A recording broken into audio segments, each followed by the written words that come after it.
Imaginez, vous rentrez chez vous après une longue journée et là, sans prévenir, elle vous annonce qu'elle n'a plus de sentiments, qu'elle pense au divorce. Un coup de massue, un choc, vous sentez votre monde s'écrouler. Tout ce que vous avez construit ensemble, tout ce que vous avez rêvé pour votre futur, semble soudain s'effondrer. C'est ce que j'ai moi-même vécu il y a 4 ans, lorsque ma femme m'a soudainement annoncé vouloir quitter la maison avec notre fils. J'ai été dévasté, complètement perdu. Peut-être que vous vous sentez déjà comme ça, ou que vous avez peur de vous retrouver dans cette situation. Alors que faire dans cette situation? Comment éviter que tout s'écroule? Comment inverser la tendance et retrouver l'harmonie dans votre couple? Aujourd'hui, je vais vous donner un plan d'action en 4 étapes, 4 actions concrètes que vous pouvez mettre en place dès maintenant pour commencer à réparer ce qui est cassé et peut-être retrouver l'amour et la complicité que vous pensiez perdu. Alors accrochez-vous parce que ces étapes pourraient bien tout changer pour vous, comme elles ont tout changé pour Sylvain. Grâce à son plan d'action, j'ai pu faire en sorte que ce qui allait pas avant, je l'ai corrigé. Et en fait, c'est monté crescendo, c'est-à-dire que je voyais qu'au départ ma femme était un peu surprise des certaines choses que j'avais changées chez moi, et petit à petit je me suis rendu compte que en fait je recommençais à lui plaire et que concrètement elle était en train de revenir à moi. Et en fait ça a tellement bien marché que maintenant du coup ma femme elle est toujours là, c'est bon, elle a pas demandé le divorce. Ou encore Fabrice. Grâce à Jacques et ses conseils, j'ai, on va dire en une semaine, réussi à bien inverser la situation, à reprendre le contrôle, voilà, à redevenir une priorité pour elle, à ses yeux. Alors la première étape par laquelle passer, si votre femme vous annonce qu'elle veut divorcer, ou qu'elle ne sait plus où elle en est, ou qu'elle a besoin de réfléchir, qu'elle n'a plus de sentiments, etc., la première chose à faire, c'est de vous mettre en pause. Ne pas faire d'action précipitée, ne pas réagir impulsivement. Et ça, c'est pas facile, parce que quand elle nous dit ça, bien souvent on est pris au dépourvu, on s'y attendait pas. Alors peut-être que le couple traversait un passage à vide, peut-être que voilà, ça allait pas très fort ces dernières semaines ou ces derniers mois, mais généralement on est loin de s'attendre à ce que notre femme nous annonce vouloir nous quitter, qu'elle n'a plus de sentiments, que c'est fini, etc. Donc évidemment, dans ce genre de situation, il y a un choc. Il y a un choc qui fait qu'on est tout de suite pris par les émotions, et c'est là que beaucoup de choses vont jouer. Parce que si vous réagissez impulsivement, si vous réagissez sur le coup de l'émotion, bien souvent vous allez faire des erreurs. Pour 2 raisons. La première, c'est que vous n'avez pas la tête froide. Vous pouvez pas avoir un raisonnement rationnel, vous êtes la tête dans le guidon, vous êtes complètement surpris, pris par les émotions, etc. Souvent, on est pris de panique, parce que tout ce qu'on a construit, notre projet de couple, de famille, etc., soudainement menace de s'écrouler. Et donc, naturellement, à ce moment-là, on est en proie de vives émotions. De vives émotions qui peuvent nous conduire à commettre beaucoup d'erreurs, à commettre des erreurs graves. Erreurs typiques, vous mettre à essayer de convaincre votre femme par tous les moyens possibles qu'elle devrait rester avec vous, l'assommer de questions, vous comporter comme un homme en panique, comme un homme désespéré, peut-être même la supplier, ou vous mettre à pleurer devant elle, à vous effondrer devant elle, ce qui est évidemment très mauvais en termes d'attirance et la conduira à perdre son désir et son respect pour vous. Et donc à vous se sentir encore moins amoureuse de vous et à douter encore plus de votre couple, douter encore plus de vous et donc être encore plus tenté de prendre ses distances et de s'éloigner. Même bien plus que tenté, être beaucoup plus convaincu d'aller dans cette direction, c'est-à-dire la direction de la séparation. Aussi, quand on est en plein dans nos émotions comme ça, dans des émotions très vives qui sont dues à cette déclaration soudaine qui nous vient comme un choc de la part de notre femme, on n'a pas les idées claires. C'est difficile d'avoir les idées claires à ce moment-là, c'est difficile d'avoir un raisonnement rationnel, c'est difficile de comprendre les erreurs qu'on a pu commettre, qui sont souvent des erreurs différentes, en tout cas en partie de ce qu'elle va nous dire à ce moment-là. Si elle nous dit quelque chose à ce moment-là, parce que parfois elle nous dira simplement qu'elle est perdue, qu'elle sait plus où elle en est, qu'elle n'est pas sûre, etc. Donc c'est difficile, c'est encore plus difficile dans ces moments-là, d'avoir un raisonnement rationnel, d'avoir suffisamment de hauteur, suffisamment de recul pour comprendre le vrai problème. Le vrai problème qui a conduit votre femme à vouloir vous quitter ou bien à tout simplement avoir des doutes sur vous et votre relation. Donc extrêmement important, la toute première chose à faire, c'est de ne pas réagir à chaud. Mettez-vous en pause, comme si vous jouiez à un jeu, là, qu'il y avait un moment un petit peu délicat, voilà, vous appuyez sur le bouton pause et vous réfléchissez. Alors même pas vous réfléchissez, tout d'abord, vous vous calmez. Prenez une grande bouffée d'air, respirez lentement et profondément, prenez quelques minutes, quelques heures, voire quelques jours pour vous calmer avant d'essayer de mettre en place des actions destinées à renverser la situation et à éviter cette rupture. Lorsque votre femme vous fait cette annonce, contentez-vous de l'écouter, contentez-vous d'écouter ses reproches, ce qu'elle a à vous dire, etc., sans chercher à vous défendre, sans chercher à vous justifier, sans chercher à la convaincre. Écoutez-la simplement, et c'est tout.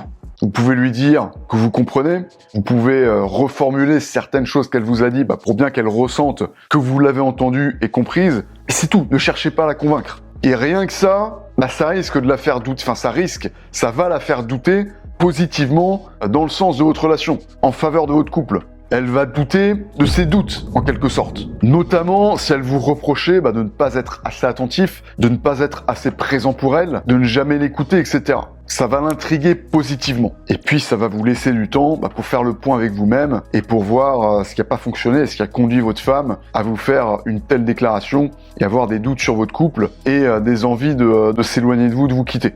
Donc mettez-vous en pause, arrêtez-vous, coupez le moteur. C'est comme une voiture qui surchauffe. Si vous continuez à rouler, si vous continuez à appuyer sur l'accélérateur dans ces moments-là, vous allez casser le moteur. Là, c'est la même chose. Quand ça arrive, vous mettez sur le bas-côté ou vous rentrez au garage si il est à proximité et vous laissez le moteur refroidir avant d'essayer de repartir. Et pour que vous compreniez bien à quel point ça peut être dangereux d'ignorer cette première étape, je vous racontais l'histoire de Thomas, un membre de mon programme de reconquête amoureuse. Thomas, il était marié depuis 10 ans, il aimait sa femme, mais entre le travail, les enfants et les responsabilités du quotidien, leur relation s'était lentement transformée en une série de routines. Les discussions profondes et les moments de complicité s'étaient raréfiés, remplacés par des échanges logistiques sur qui devait par exemple aller chercher les enfants ou ce qu'il manquait dans le frigo. Et Thomas, il s'en rendait pas vraiment compte, mais pour sa femme, Claire, cette situation était devenue insupportable.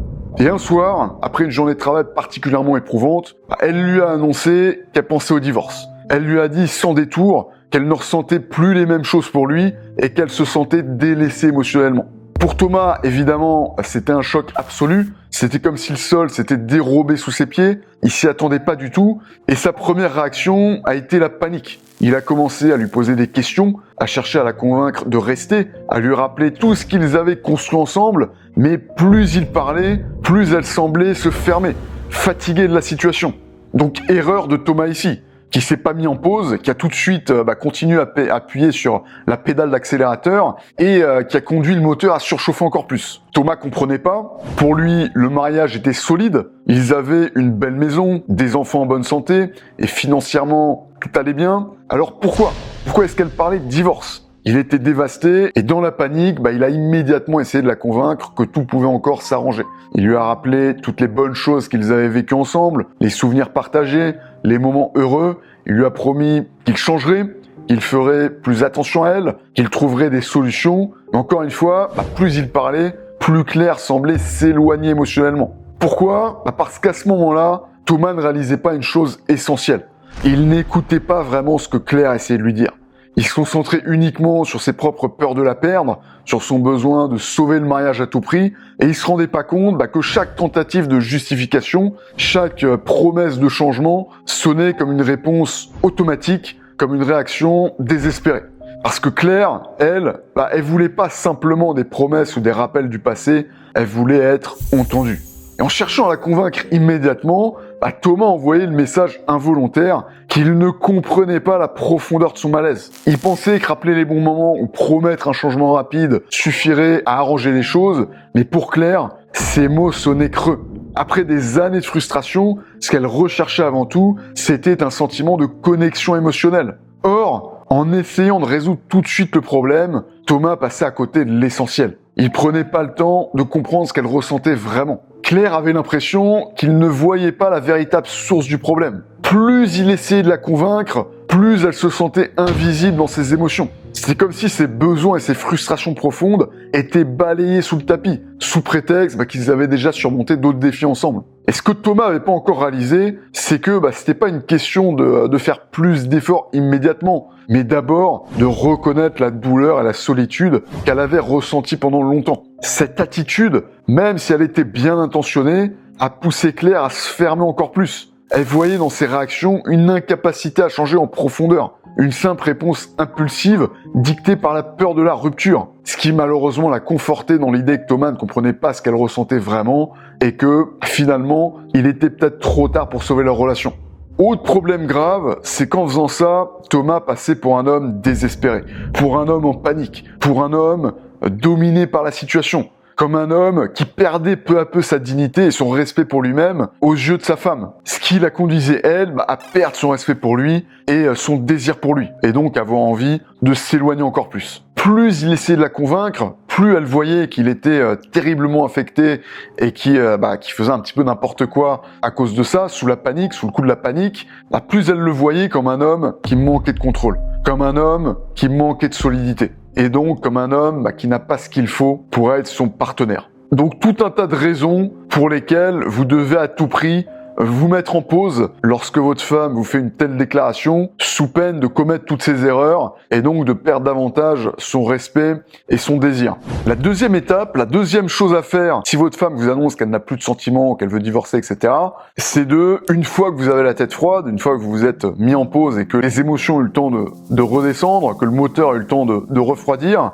c'est de faire une analyse, introspective, rétrospective, pour comprendre la source du problème, pour comprendre le vrai problème. Pourquoi c'est crucial ? Parce que pour réparer le problème, il faut le comprendre, il faut l'identifier, il faut comprendre la source du problème et pas seulement des symptômes qui en fin de compte sont juste des conséquences du véritable problème, de la source de l'insatisfaction et des doutes de votre femme. Parce que ce que vous dit votre femme dans ces moments-là, bien souvent, ce ne sont que l'expression des symptômes. Par exemple, elle va vous dire « oui, tu ne me fais pas assez de cadeaux », alors que le problème, c'est pas tant un problème de cadeaux, c'est plus un problème d'attention de manière générale. Et il peut suffire, pour cet exemple, de simplement lui accorder plus d'attention, faire plus de caresses, faire peut-être un petit peu plus de moudou, etc., pour résoudre le problème, pour justement lui faire vivre des émotions positives qui l'amènent à se sentir aimé par vous. C'est juste un exemple, il y a des tonnes de choses que pourrait vous dire votre femme qui sont que des symptômes en fin de compte d'un problème plus grave, du vrai problème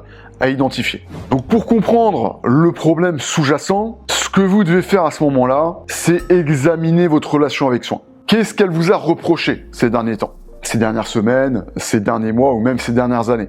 Qu'est-ce qu'elle vous a reproché ? Surtout, quels sont les reproches qui sont revenus régulièrement ? Qu'est-ce qu'il s'est passé pour que ce fossé se creuse ? Et encore une fois, c'est vraiment important de ne pas s'arrêter aux symptômes et vraiment d'essayer d'aller chercher en profondeur. Je vais vous citer l'exemple de Marc, un membre de mon programme de reconquête amoureuse que j'ai accompagné récemment, à qui la femme lui avait reproché de ne pas être assez présent. Alors Marc, c'est un entrepreneur surbooké, donc qui est très pris par son travail, qui a un emploi du temps extrêmement chargé. Il travaillait sans relâche pour développer son entreprise. Il rentrait tard le soir, épuisé, et tout ça, il le faisait en grande partie pour sa famille. Pourtant, un jour, sa femme lui a annoncé qu'elle n'était plus heureuse. Elle lui a reproché son absence émotionnelle. Et Marc, ce qu'il a fait à ce moment-là, le classique, surpris, il lui a répondu « Je fais tout ça pour toi les enfants, comment est-ce que tu peux dire que je suis pas là ?» Mais en réalité, même s'il était physiquement présent, il n'était plus vraiment là mentalement, émotionnellement.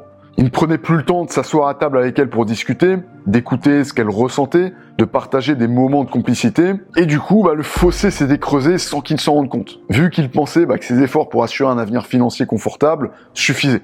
Or, ce qu'elle attendait vraiment, c'était de l'attention et de l'amour, pas juste de la sécurité matérielle. En fait, le vrai problème ici, c'était pas tant qu'il était absent physiquement, souvent à cause de son travail. Le vrai problème ici, c'était que quand il était avec elle, le soir par exemple à la maison, ou le week-end, il était absent, perdu dans ses pensées, et donc il n'était pas présent émotionnellement. Il était absent émotionnellement. Le problème, c'était que quand il était avec elle, il ne lui donnait pas assez d'attention. Il ne l'écoutait pas vraiment. Il y avait plus vraiment cette connexion entre eux. Le principal reproche n'était donc pas son absence, au sens où Marc l'a interprété, c'est-à-dire absence physique. Le vrai problème, c'était l'absence émotionnelle, ce que Marc n'avait pas compris, tout du moins au début. Et ce qu'il a fait à ce moment-là, c'est simplement aller un petit peu moins au travail, être un petit peu plus présent à la maison, mais vu qu'il était complètement perdu dans ses pensées, tout le temps pensé au travail, etc., et qu'il donnait pas vraiment plus d'attention à sa femme qu'avant, en fait, ça n'a pas résolu le problème. Donc c'est vraiment important d'identifier le vrai problème. Le vrai problème ici, c'est pas une absence physique, c'était une absence émotionnelle. Le fait que quand il était avec elle, il lui donnait pas assez d'attention. Il faisait pas ce qu'il fallait pour l'amener à se sentir aimé et valorisé. Autre exemple, c'est Julien, qui pour le coup était un homme trop présent, trop accommodant. Il pensait que pour être un bon mari, il devait dire oui à tout. Et sa femme, pour le coup, lui reprochait de ne jamais donner son avis, de ne jamais prendre de décision, de ne pas prendre d'initiative. À ses yeux, il était devenu trop facile, entre guillemets, prévisible, presque effacé.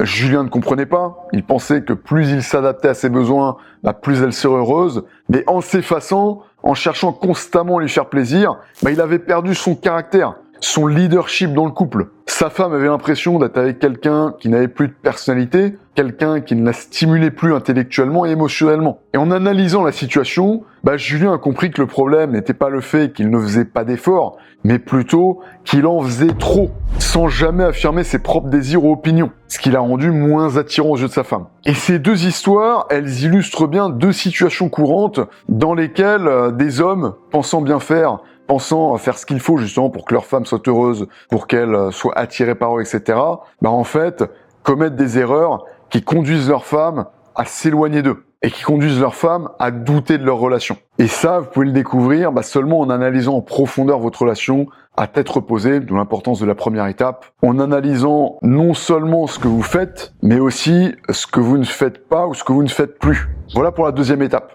Juste avant de passer à la troisième étape, si vous voulez qu'on travaille ensemble sur votre relation, qu'on fasse ensemble un travail d'analyse comme pour Marc et Julien, afin de diagnostiquer le problème, de voir les erreurs que vous avez commises et surtout ce que vous pouvez mettre en place pour renverser la vapeur, pour éviter la rupture et retrouver l'amour et la confiance de votre femme, vous pouvez réserver un premier coaching diagnostic gratuit. Il y a le lien qui se trouve juste en dessous, en description de la vidéo. On commencera par faire un état des lieux de votre relation, voir les erreurs que vous avez faites et voir ce qu'il est possible de mettre en place pour la sauver. Encore une fois, il y a le lien juste en dessous, en description de la vidéo. Vous cliquez, vous arrivez sur un formulaire de candidature et puis vous allez être dirigé juste après sur le calendrier en ligne pour réserver votre séance. Passons maintenant à la troisième étape. La troisième chose à faire dans cette situation, c'est de résoudre le problème sans attente, de manière inconditionnelle. Donc à l'issue de la première et de la deuxième étape, vous avez analysé le vrai problème, la véritable cause de l'insatisfaction, de la perte de désir, de la perte d'intérêt, de la perte de confiance, de la perte de respect aussi peut-être de votre femme.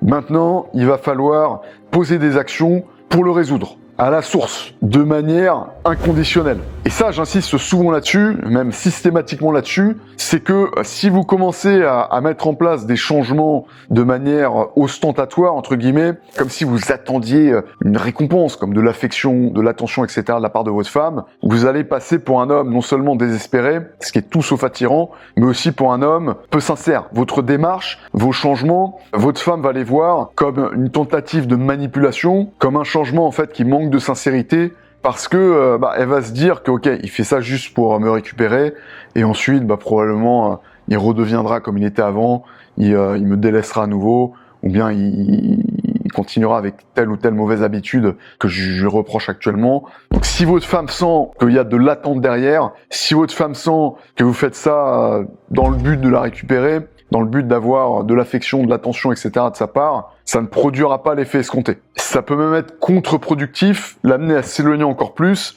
parce que, encore une fois, ça peut l'amener à vous voir comme un homme désespéré, comme un homme complètement dominé par la situation, pour lequel elle va perdre son respect et son désir. Parce que c'est comme si vous offriez un cadeau à quelqu'un en attendant comme ça devant lui un remerciement, ça ferait vraiment lèche-botte. Le gars qui est intéressé dans le sens, il attend quelque chose en retour, ce serait juste gênant. Et à la personne à laquelle vous offririez ce cadeau, ok, peut-être qu'elle vous remercierait, mais au fond, elle se dirait, ce mec est bizarre, je vais prendre mes distances. Pour reprendre l'exemple de Marc, après avoir compris que sa femme se sentait négligée émotionnellement, Marc a décidé de changer.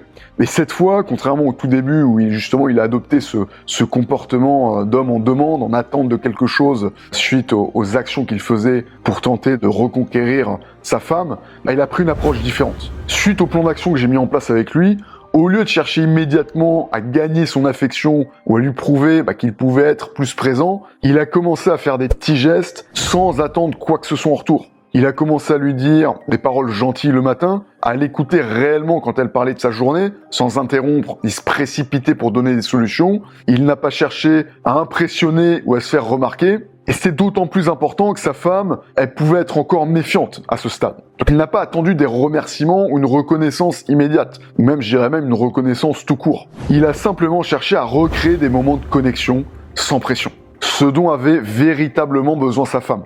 Pour Julien, maintenant, la situation, elle était un petit peu différente. Après avoir enfin réalisé que sa femme le voyait comme trop accommodant, il a commencé à faire des petits ajustements, il a cessé de toujours dire oui par défaut, et il a commencé à affirmer ses propres envies, à partager ses opinions sans crainte de la contredire, mais surtout, il a arrêté de chercher à plaire constamment. Lorsqu'il organisait des moments en couple, comme une sortie ou une soirée ensemble, il ne le faisait plus avec l'espoir qu'elle l'aime davantage ou qu'elle exprime immédiatement son affection. Il a commencé à retrouver sa force et son indépendance, en prenant soin de lui-même, sans attendre qu'elle le remarque ou l'applaudisse pour ça. Donc de manière désintéressée, mais dans le sens positif du terme. Il a arrêté de chercher à obtenir son approbation immédiate et s'est concentré sur devenir l'homme qu'il voulait être en toute sincérité. Et le point commun à ces deux histoires que je viens de partager avec vous, c'est que Marc et Julien, ils ont effectué ces ajustements sans attente de résultats immédiats. Et je dirais même sans attente de résultats tout court. Parce que parfois, ça peut demander du temps, ça peut demander des semaines, voire des mois, avant que votre femme réalise que ces changements sont sincères. Et donc, tout ce temps-là, faut être patient. Il faut pas se mettre à faire le mec en panique ou frustré et à retomber dans les pièges, les mauvaises habitudes que vous aviez avant en vous disant que ça ne marche pas. Toutes ces actions que vous mettez en place, ça doit être pour vous de manière sincère et pas en attendant un changement, en attendant de l'attention, de l'affection de la part de votre femme. Et au final, c'est cette sincérité qui a fini par changer la dynamique avec leur femme. Donc voilà pour la troisième étape cruciale, évidemment, parce que si vous ne réparez pas le problème, votre relation sera vouée à l'échec. La subtilité ici, comme vous l'avez compris, c'est de le faire de manière inconditionnelle. Passons à la quatrième étape maintenant. Si vous voulez véritablement pouvoir raviver la flamme avec votre femme, c'est l'étape qui consiste à continuer à la séduire et à cultiver l'attirance. Et ça, c'est une étape à faire en continu. C'est quelque chose que vous devez faire en continu sur toute la durée de votre relation si vous ne voulez pas que la flamme s'éteigne. Parce que l'amour, lui, peut durer, l'amour au sens affectueux du terme, c'est-à-dire la tendresse qu'elle va ressentir à votre égard, l'amitié, entre guillemets, qu'elle va ressentir pour vous. Mais pour ce qui est de l'attirance sexuelle, le désir, ça doit être entretenu. Parce que s'il n'est pas entretenu, vous risquez de tomber dans la fameuse friend zone, c'est-à-dire que votre femme va juste ressentir de l'affection pour vous, mais sans pour autant être attirée. Et c'est ce qui peut la conduire à douter de votre couple ou à aller voir ailleurs. Donc extrêmement important de cultiver cette flamme, de cultiver ce désir. Et pour ce faire, vous devez la séduire en continu. Vous devez cultiver l'attirance en continu. Et je dis bien en continu parce que l'attirance, c'est comme un feu. Si vous ne l'alimentez pas, il finit par s'éteindre. La bonne nouvelle, c'est qu'on peut aussi le rallumer. Et souvent, il peut suffire d'une petite étincelle pour raviver la flamme, justement. Et qu'est-ce que j'entends plus concrètement par la séduire en continu, par la séduire? Ça va être de faire comme si, en fait, vous veniez de la rencontrer. Comme si c'était une nouvelle femme. Comment est-ce que vous vous comportiez au début avec elle? Qu'est-ce que vous faisiez pour justement vous rendre désirable à ses yeux, pour la chauffer, pour l'exciter, pour lui donner envie d'aller plus loin avec vous, pour lui donner envie d'une relation sexuelle avec vous? Qu'est-ce que vous faisiez? Peut-être que vous la taquiniez un petit peu, que vous lui faisiez des compliments, que vous preniez soin de vous aussi, que vous étiez peut-être un petit peu mystérieux, imprévisible, que vous la surpreniez. Vous faisiez probablement une bonne partie de ces choses-là. Le problème, quand on commence à se poser dans une relation qui dure comme ça, au bout de quelques années, voire quelques mois, on se relâche, on prend notre partenaire pour acquise et on cesse d'être cet homme attirant par lequel elle avait été attirée en premier lieu. On cesse de la séduire. On devient prévisible, routinier, et donc le désir meurt petit à petit et l'attirance avec. Je vais vous donner quelques exemples de ce qu'a fait Marc lorsqu'il a compris que le problème dans son couple, c'était pas seulement un problème d'absence émotionnelle, mais aussi un problème de routine qui s'était installé comme ça dans leur couple. Ce qu'il a commencé par faire, très basique, c'est par reprendre soin de lui-même, en retrouvant des habitudes qu'il avait négligées. Donc, par exemple, il est retourné à la salle de sport, et ce, non pas pour impressionner immédiatement sa femme, je vous renvoie à l'étape précédente, mais pour se sentir mieux dans sa peau. Il l'a fait d'abord pour lui, et pas pour tenter d'avoir à nouveau de l'attention, de l'affection de la part de sa femme. Et l'effet que ça a produit sur lui, c'est que ça a naturellement modifié son attitude, ça a naturellement modifié l'énergie qu'il dégageait, ce qui a déjà commencé à le rendre plus attirant, plus intriguant aux yeux de sa femme. Et évidemment, sa femme a commencé à remarquer ces changements subtils. Elle voyait que Marc n'était plus seulement son mari fatigué de la routine, mais un homme qui prenait à nouveau l'initiative, qui redevenait séduisant à ses yeux. Et petit à petit, ça a permis de rétablir une dynamique plus légère, où l'attirance est revenue sans pression ni urgence. Pour Julien, reprendre la séduction, ça a d'abord été retrouver une certaine assurance. Parce qu'évidemment, après des années à vouloir plaire à tout prix, il a réalisé que sa femme avait besoin de sentir qu'il avait confiance en lui, qu'il pouvait la surprendre et prendre les devants. Il a donc commencé par organiser des sorties sans demander constamment son avis ou chercher à lui plaire. Encore plus important, il a changé son comportement au quotidien, sa communication non verbale au quotidien avec elle, en supprimant tout un tas de petites erreurs dont je lui avais fait prendre conscience. Donc il a tout de suite eu l'air beaucoup plus en contrôle, beaucoup plus dominant. Il a retrouvé ce caractère masculin, ce caractère solide que sa femme voulait voir en lui. Au lieu d'être constamment dans la recherche de validation, il a repris le contrôle de certaines décisions. Et tous ces petits changements ont créé une atmosphère différente à la maison. Sa femme a commencé à ressentir cette nouvelle énergie, ce côté imprévisible et plus confiant, et ça a ravivé son intérêt pour Julien. Non seulement ça a ravivé son intérêt pour Julien, mais ça a permis à Julien de l'entretenir par la suite. Parce qu'il a continué à mettre tout ça en place régulièrement dans sa relation sur les mois qui ont suivi. Et donc ça lui a permis de repartir sur une toute nouvelle dynamique. Une dynamique de croissance dans leur couple, plutôt qu'une dynamique de périclitation, de mort à petit feu dans sa relation. Idem pour Marc. Donc voilà pour les 4 étapes par lesquelles passer si votre femme vous annonce qu'elle n'a plus de sentiments ou qu'elle veut vous quitter. Première étape, se mettre en pause. Deuxième étape, comprendre le problème sous-jacent. Troisième étape, résoudre ce problème sans rien attendre en retour. Et quatrième étape, continuer à la séduire sur toute la durée de votre relation. Alors dans cette vidéo, on a vu la stratégie dans les grandes lignes. Il y a tout un tas de petites subtilités, de petites erreurs aussi que Marc et Julien faisaient et qui étaient vraiment propres à eux, propres à leur cas spécifique, particulier. Aussi tout un tas de choses que je leur ai conseillé adaptées à leur situation précise.